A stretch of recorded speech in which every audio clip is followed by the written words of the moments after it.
Bismillahirrahmanirrahim. Assalamualaikum warahmatullahi wabarakatuh dan salam sejahtera.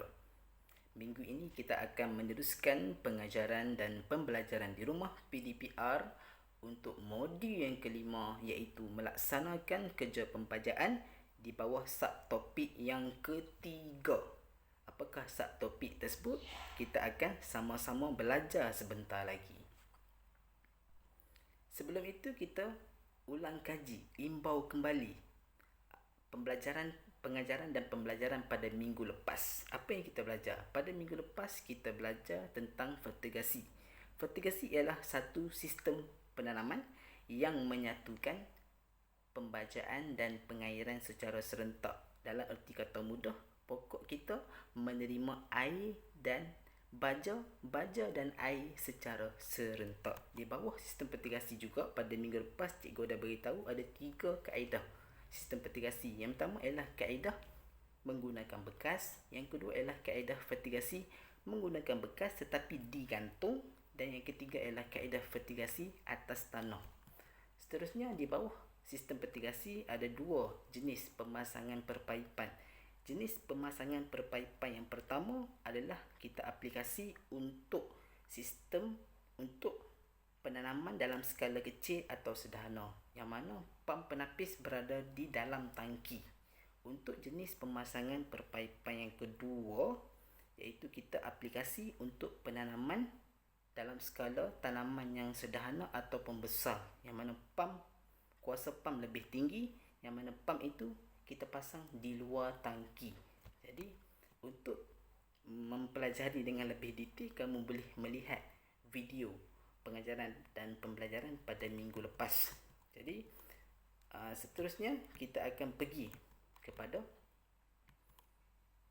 pembelajaran pada minggu ini, iaitu apa yang kita akan belajar pada minggu ini. Minggu ini kita akan belajar tentang, nanti sebelum itu, apa yang kamu dapat saksikan dalam paparan skrin sekarang ini?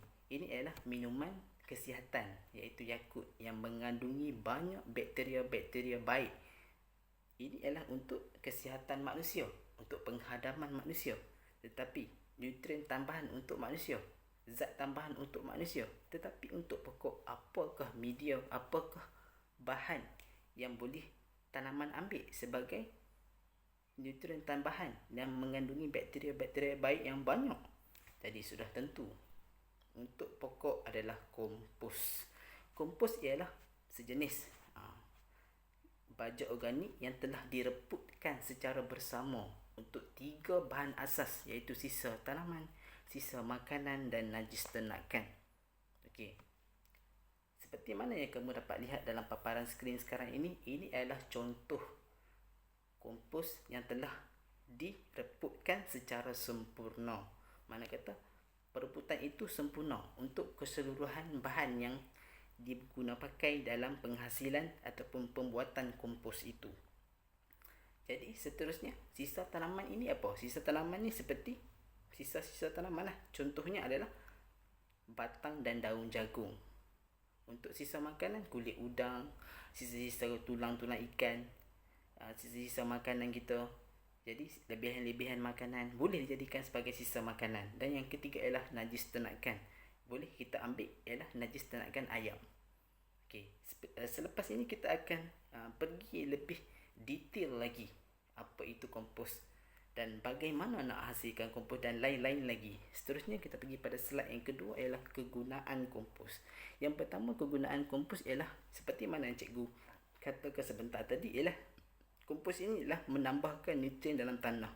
Sudah tentu, kerana komposisi ataupun bahan yang terdapat di dalam pembuatan kompos ini adalah bahan-bahan organik. Jadi sudah tentu apabila direputkan, telah melalui proses pereputan itu, akan menghasilkan nutrien seperti nitrogen dan lain-lain lagi yang mempunyai kandungan yang tinggi zat untuk pertumbuhan pokok. Seterusnya ialah itu yang pertama. Yang kedua ialah memperbaiki kelembapan dan pengudaraan tanah. Okey, memperbaiki kelembapan dan pengudaraan tanah ini sudah tentu, kerana kompos ini mempunyai kekuatan memegang air yang tinggi. Dan seterusnya, structure, tekstur dan struktur untuk kompos ini mampu memberikan pengudaraan yang baik kepada tanah. Dan yang ketiga adalah memperbaiki tekstur dan struktur tanah. Tekstur ini ialah peratusan kuming-kuming, pasir, kelodak dan liat dalam tanah. Peratusan. Untuk struktur pula adalah susunan. Untuk susunan kuming tanah yang terdiri daripada pasir, kelodak dan liat yang membentuk agregat tanah. Jadi sudah tentu kompos ini memperbaiki tekstur dan struktur tanah berikut. Jadi yang keempat yang terakhir adalah kegunaan kompos ialah membaik pulih tanah yang bermasalah. Ini banyak tanah bermasalah. Salah satunya adalah tanah yang berasid. Jadi kompos ini dapat membantu menetralkan ataupun mendapatkan pH tanah yang sesuai untuk mengurangkan keasidan tanah itu, ataupun kita mengurangkan keasidan pada tanah tersebut. Jadi kompos ialah salah satu bahan yang boleh kita guna pakai. Seterusnya kita pergi kepada alatan dan bahan membuat kompos. Untuk membuat kompos ni ada pelbagai kategori ataupun pelbagai kaedah yang boleh kita aplikasi. Salah satunya kita menggunakan bekas. Seperti mana yang cikgu paparkan dalam slide ini ialah teknik penghasilan kompos menggunakan di dalam bekas yang tersedia, iaitu bekas kompos. Seperti mana yang kamu dapat lihat pada paparan skrin sekarang ini, bekas ini kita hasilkan sendiri, kita buat sendiri menggunakan kayu dan jaring. Dan seterusnya kita antara bahan asas dalam pembinaan kompos ni, seperti mana yang kamu dapat lihat ialah sisa sarap ayam. Sisa sarap ayam ni ialah sisa sarap yang mengandungi najis ayam. Kita ambil sebagai najis ternakan ini. Kemudian kokopit, iaitu sabut kelapa. Sekiranya kita tak ada sumber-sumber sisa tanaman, kita boleh ambil kokopit sebagai salah satu media untuk menggantikan sisa tanaman tersebut, kerana kokopit juga ialah sisa tanaman, iaitu sabut kelapa. Dan seterusnya kita boleh aplikasi juga kokopit ini boleh menggantikan sisa tanaman ataupun makanan lah. Kita boleh, sekiranya tak ada sisa makanan, tak ada kulit udang, kita boleh gantikan kokopit. Seterusnya ialah sisa tanaman jagung. Ini ialah sisa tanaman, iaitu batang jagung, daun jagung, kita boleh ambil untuk bahan asas untuk penghasilan kompos. Seterusnya yang di bawah itu Christmas Island Rock Phosphate dan Ground Magnesium Limestone.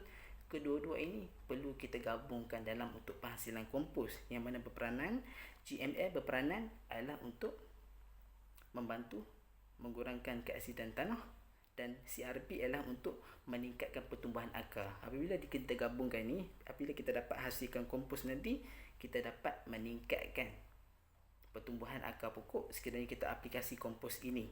Dan GML itu kita dapat membantu mengurangkan keasidan tanah. Seterusnya kita menggunakan tong penyiram yang mengandungi air dan efektif mikroorganisme, ataupun mikroorganisme yang efektif lah, yang mana kita untuk membantu proses perebutan. Okey. Seterusnya kita pergi kepada alatan-alatan yang kita boleh guna pakai lah untuk penghasilan kompos. Yang pertama cangkul, kita nak memecahkan bahan-bahan untuk penghasilan kompos ini kat cangkul. Kita gunakan kereta sorong untuk kita nak mengangkut sebagai contoh sisa sarap ayam tadi daripada reban ayam. Seterusnya kita boleh menggunakan mesin pencarik. Mesin pencarik ini adalah daripada batang jagung tu, kita nak bagi dalam bentuk yang halus-halus. Jadi kita mesin sisa-sisa tanaman supaya menjadi bentuk yang lebih kecil. Jadi kita boleh gunakan mesin pencarik, ataupun kita boleh menggunakan parang secara manual. Dan kita boleh juga menggunakan soil tester ataupun soil tester dan kayu penguji juga kita perlu guna untuk menguji kita punya kejayaan kompos. Seterusnya ialah pipe PVC dan plastik. Plastik ini, pipe PVC ialah kita guna untuk membina kompos sebentar lagi, ialah untuk membantu pengudaraan. Plastik itu untuk mengelakkan daripada bahan ataupun timbunan kompos kita ini kering. Jadi skop ni kita guna juga pakai untuk kita nak membalik-balikkan kompos. Untuk kepada pembelajaran sebentar lagi kita akan belajar, cikgu akan terangkan lebih detail. Okey, seterusnya ialah langkah-langkah membuat kompos.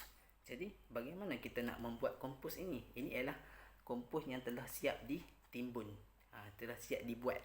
Ini ialah gambaran secara lakaran, susunan demi susunan, lapisan demi lapisan yang kita boleh selang-selikan untuk menghasilkan kompos. Dan yang di sebelah kanan ini ialah hasil produk kompos yang telah siap. Jadi seterusnya kita pergi kepada yang pertama. Langkah pertama adalah untuk kita sediakan bekas dulu. Sebelum kita nak buat perkara-perkara lain, kita sediakan dulu bekas kompos dan bahan-bahan untuk membina timbunan kompos. Bahan-bahan apa? Sebagai contoh, sisa tanaman, sisa makanan, najis ternakan, kita kena siap-siap sedia. Jadi ini salah satu bekas kompos ni ialah bahan utama lah dalam penghasilan kompos. Bahan utama dalam penghasilan kompos, iaitu seterusnya kita pergi kepada kita kena sediakan pipe PVC yang diletakkan di tengah-tengah kompos untuk tujuan pengedaraan. Okey, pipe PVC ini kita perlu tebuk lubang terlebih dahulu. So, kenapa kita perlu tebuk lubang? Kita perlu tebuk lubang supaya pengudaraan apabila kompos kita telah siap nanti macam ini, kompos kita telah siap nanti macam ni, kompos kita telah siap, pengudaraan suhu di dalam kompos itu dapat dikawal. Seterusnya pengudaraan yang baik berlaku. Okey. Seterusnya seperti mana paparan yang kamu dapat lihat dalam paparan skrin ini. Cikgu sendiri buat kompos ni. Cikgu sedang menyediakan kompos lah. Jadi untuk pipe PVC ni, nampak pipe PVC ini kita perlu sedia dan kita perlu letak di tengah-tengah bekas kompos itu. Seterusnya kita pergi kepada yang ketiga. Langkah ketiga ialah kita letakkan bahan kasar pokok jagung setebal 20 hingga 30 cm sebagai tapak. Okey, kita ambil sisa-sisa tanaman jagung, batang jagung, daun jagung, kita boleh potong secara manual ataupun kita boleh menggunakan mesin pencarik. Seperti mana yang cikgu buat dalam paparan skrin sekarang ini. Cikgu tengah potong sisa tanaman jagung secara manual. Kita kena potong tanaman jagung ini sebab tanaman jagung ini kasar. Kita perlu jadikan dia sebagai lapisan pertama dalam penghasilan kompos. Lapisan pertama ialah bahan-bahan kasar seperti tanaman jagung ini. Seterusnya ialah langkah yang keempat, kita letakkan kokopik sisa makanan setebal 20 hingga 30 cm. Lapisan kedua. Lapisan pertama ni bahan kasar, pokok jagung tadi. Ni lapisan pertama. Dasar bekas tu. Yang kedua adalah lapisan kedua, kita perlu letak kokopik, sabut kelapa ataupun sisa makanan. Salah satu. Kalau kita tak ada sisa makanan, tak ada sisa-sisa makanan kita di dapur, tak ada, kita boleh ganti menggunakan kokopik. Okey, itu ialah sebagai lapisan kedua. Lapisan ketiga ialah kita gaulkan. Kita gaulkan GML dan CRP ni, kemudian kita tabur setebal 10 hingga 15 cm untuk lapisan yang ketiga. GML tadi, ingat lagi tak cikgu cakap GML dan CRP ni berperanan.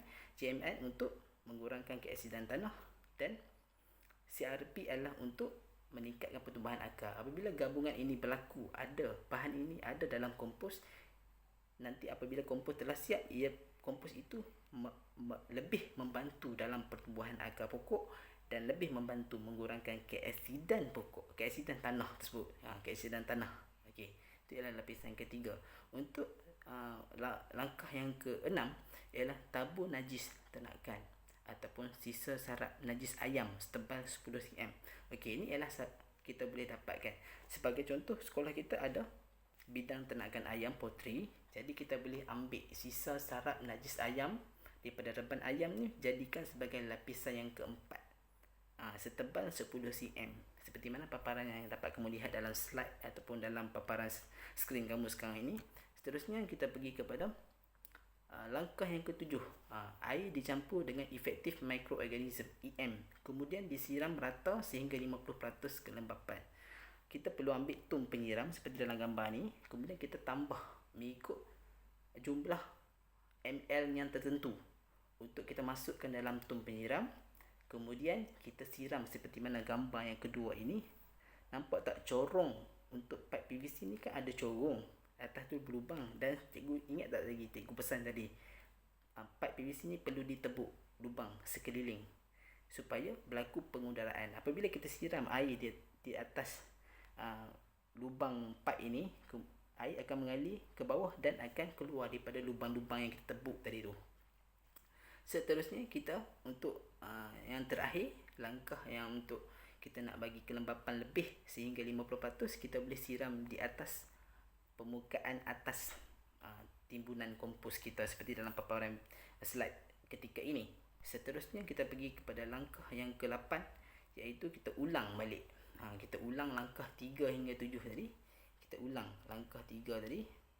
Langkah 3 ni hingga langkah yang ke-3, 3, 4, 5, 6, 7 sehingga yang ke-7. Kita ulang kembali sehinggalah timbunan kompos kita ni setinggi 1.5 meter hingga ke 2 meter.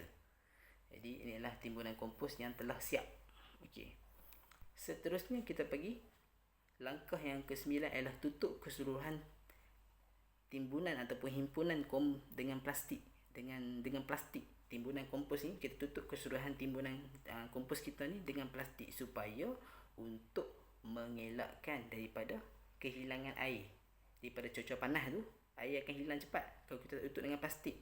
Kemudian kita tutup dengan plastik.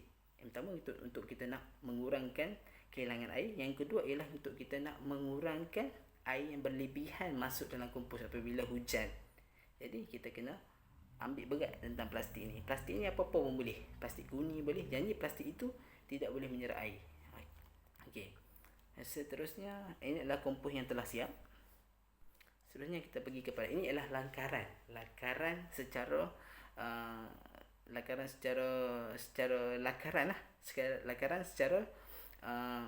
untuk menunjukkan bagaimana keratan timbunan kompos itu, seperti mana dalam slide ini. Okey. Jadi dalam paparan ini kita ubah kepada lakaran. Lakaran ini seperti mana yang cikgu tunjuk tadi. Dalam lapisan pertama kena ada, kita ingat balik lapisan pertama tadi kena ada bahan-bahan kasar, batang-batang jagung. Kita ingat balik, kita ulang balik.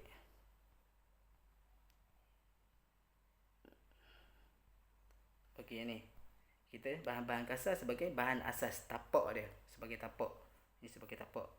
Seterusnya kita pergi kepada lapisan kedua, kopi ataupun sisa makanan sebagai lapisan yang kedua. Lapisan ketiga JML dan CRP. Lapisan keempat adalah najis ternakan ataupun sisa sarap najis ayam. Dan yang seterusnya kita tambah dengan air, efektif mikroorganism. Kemudian kita kena tutup dengan plastik. Kita kena timbun sehingga setinggi, buat timbunan itu setinggi 1.5 hingga 2 meter. Kemudian adalah kopi. Timbunan kompos kita telah siap. Ini adalah lakaran dia. Seterusnya kita pergi pada pengurusan kompos. Selepas kompos kita ini telah siap dibina, dibuat. Jadi apakah pengurusan yang perlu kita ambil berat dalam pengurusan kompos ini? Yang pertama ialah air perlu disiram setiap 2 hari sekali. Atau sekiranya timbunan itu kelihatan kering. Jadi kita perlu mengekalkan kelembapan dalam pembuatan kompos kita. Kerana sekiranya berlaku kekeringan, itu akan mengganggu proses perebutan. Dan apabila air berlebihan juga akan mengganggu proses perebutan. Jadi kita perlu ambil kira pengurusan ini, kelembapan. Dan kelembapan ini juga kita boleh uji menggunakan soil tester. Soil tester ni adalah peperanan untuk kita nak menguji tahap kelembapan ataupun nilai kelembapan dalam media timbunan kompos kita.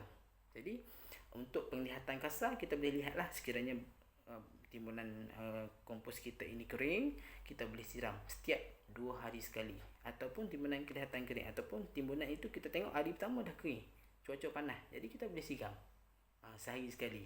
Tapi secara normalnya 2 hari sekali. Okey, seperti mana yang kita dapat lihat dalam paparan ini. Tengah siram timbunan kompos. Seterusnya ialah pengurusan kompos yang kedua ialah selepas 4 ke 5 hari, cucuk kayu penguji di tengah-tengah timbunan kompos selama 10 hingga 15 minit. Apabila umur timbunan kompos kita ini telah menjangkau 4 ke 5 hari, kita kena ambil satu kayu panjang, untuk kita nak uji adakah berlaku proses perebutan yang sempurna untuk timbunan kompos kita. Jadi apa yang kita perlu buat, kita cari kayu seperti mana dalam paparan slide ini. Anak panah ni diumpamakan sebagai kayu penguji. Kemudian kita kena cucuk dan kita biarkan selama 10 hingga 15 minit. Mana kata kita cucuk kat sini, ni ialah lakaran. Kalau untuk yang sebenarnya, kita cucuk kat sini. Kita cucuk dekat timbunan kompos kita selama 10 hingga ke 15 minit. Jadi untuk kesimpulan pengujian kompos tersebut, setelah kita cucuk selama kompos itu selama 10 hingga 15 minit, jika kita mendapati keadaan batang kayu selepas kita dah cucuk, kita cabut, kemudian kita rasau dengan tangan kita. Bila kita rasau dan kita lihat kita tengok panas dan lembap. Sekiranya batang kayu yang kita cucuk, kayu penguji tadi tu panas dan lembap, menunjukkan keterangannya adalah bahan kompos sedang mengurai. Maksudnya proses perebutan itu sedang berlaku. Kompos kita ni sedang direputkan. Jadi tindakan kita biarkan proses perebutan berlaku. Jadi kita tak perlu buat apa-apa. Sekiranya batang penguji kayu yang kita cucuk dekat kompos kita tadi tu, keadaan batang kayu dia kering. Ni yang kering. Yang tadi ialah panas dan lembap. Ini yang kedua ialah bila dia kering dan sejuk, menunjukkan keterangan, menunjukkan bahan kompos tidak terurai. Mana kata tidak berlaku sebarang reaksi mikroorganisma di dalam timbunan kompos kita. Jadi apa yang kita perlu buat ialah kita bina semula kompos, kita buat barulah. Jadi yang ketiga, sekiranya batang penguji kita itu panas dan kering, timbunan keterangan adalah timbunan kompos memerlukan siraman air. Mana kata timbunan kompos kita ini kering. Jadi kita perlu siram lebih kerap. Jadi tindakan kita ialah siram kompos dengan air beserta dengan efektif mikroorganisme untuk meningkatkan proses perebutan. Okey. Seterusnya kita pergi kepada pengurusan kompos seterusnya adalah himpunan ataupun timbunan kompos perlu dibalik-balikkan setiap 2 minggu sekali sehingga tempoh kematangan kompos 2 hingga ke 3 bulan. Ini bermakna kata setiap 2 minggu sekali kita perlu ambil skop tadi. Kita ingat tadi alatan untuk membuat kompos, salah satunya adalah skop. Kita ambil skop, kemudian kita balik-balikkan. Kita korek-korek, kita balik-balikkan atas ke bawah, bawah ke atas, atas ke bawah, bawah ke atas. Kita balik-balikkan keseluruhan timbunan kompos ataupun himpunan kompos kita ni supaya berlaku proses pengudaraan ataupun dapat perebutan itu dapat berlaku dengan sekata dan dapat memperbaiki juga struktur pengudaraan di dalam timbunan kompos. Okey.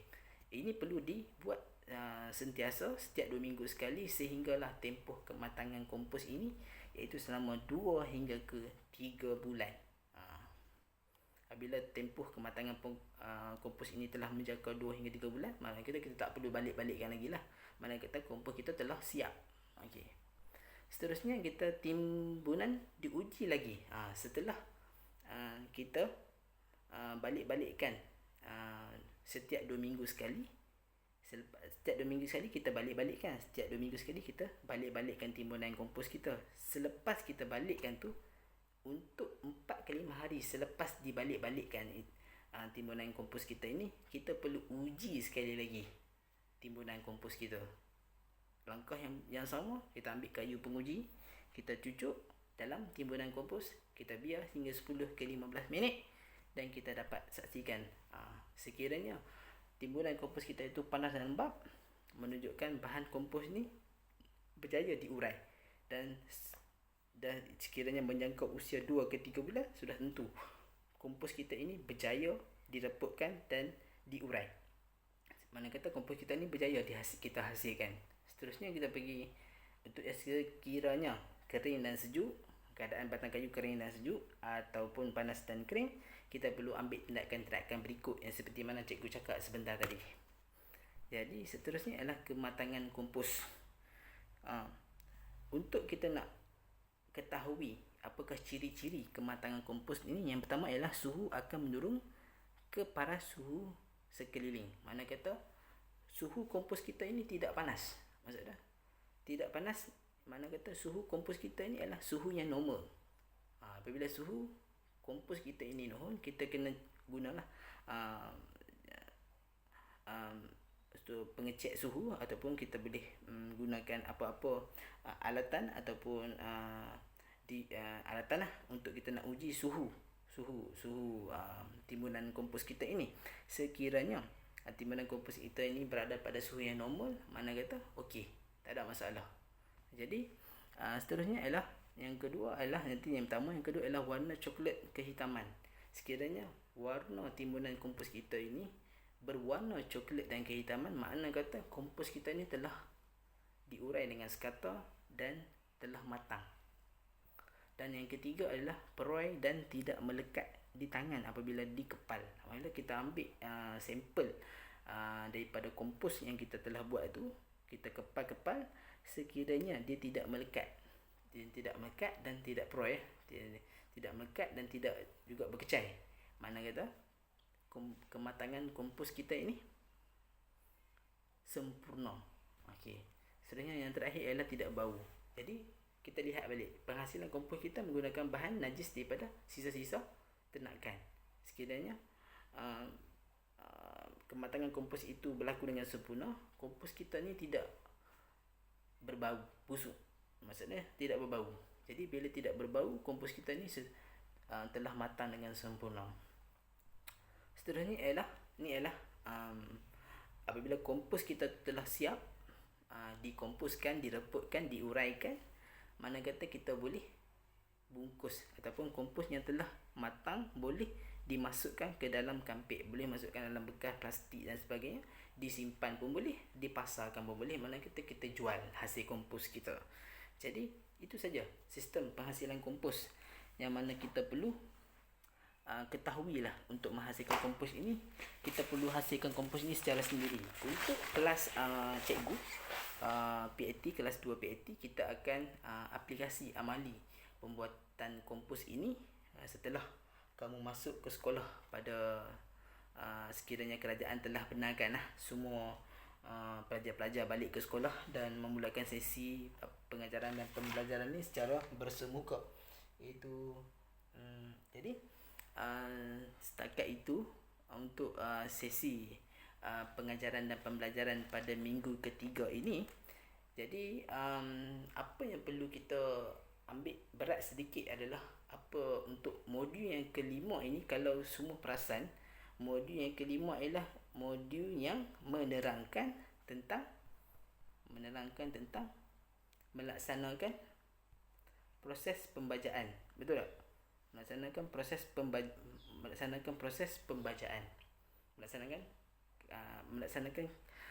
Melaksanakan pembacaan lah untuk modul yang kelima ni. Jadi melaksanakan kerja pembacaan. Jadi kerja pembacaan ini kita mempunyai 3 subtopik utama. Yang pertama adalah tentang bagaimana pembacaan, baca dan pembacaan pada minggu pertama. Cikgu buat video pengajaran dan pembelajaran tentang baca dan pembacaan untuk subtopik pertama. Subtopik yang kedua adalah tentang vertigasi, iaitu sistem pembacaan juga menggunakan bentuk baca cecair. Kemudian yang minggu ini kita meneruskan pembacaan juga dalam erti mana? Dalam erti kata kita menghasilkan baja organik, iaitu kompos ataupun bahan tambahan lah. Kompos ni boleh kita katakan dia sebagai bahan tambahan untuk pokok. Jadi sama seperti minggu-minggu sebelum ini, setelah selesai kamu menonton video ini, kamu perlu menjawab soalan-soalan yang cikgu telah sertakan dalam Google Form, yang mana semua perlu kamu kena jawab berdasarkan tontonan video ini. Kamu kena tonton dulu video ini, video pengajaran dan pembelajaran ini, kemudian baru kamu jawab Google Form. Kerana soalan dalam Google Form itu berkait rapat ataupun berdasarkan kepada video pengajaran dan pembelajaran pada minggu ini. Jadi cikgu rasa setakat itu sahaja untuk pengajaran dan pembelajaran di rumah PDPR pada minggu yang ketiga pada minggu ini. Semoga kita bertemu lagi pada minggu-minggu yang akan datang untuk modul yang ke-6 mungkin, dan modul-modul yang berikutnya lah. Jadi seperti biasa, sedikit nasihat: jaga keselamatan diri, jaga kesihatan, jaga keselamatan, jaga diri kita, jaga keluarga kita, dan seterusnya kita perlu ambil berat kepada kesihatan kita. Terutamanya sekarang ni dunia dilanda oleh COVID-19.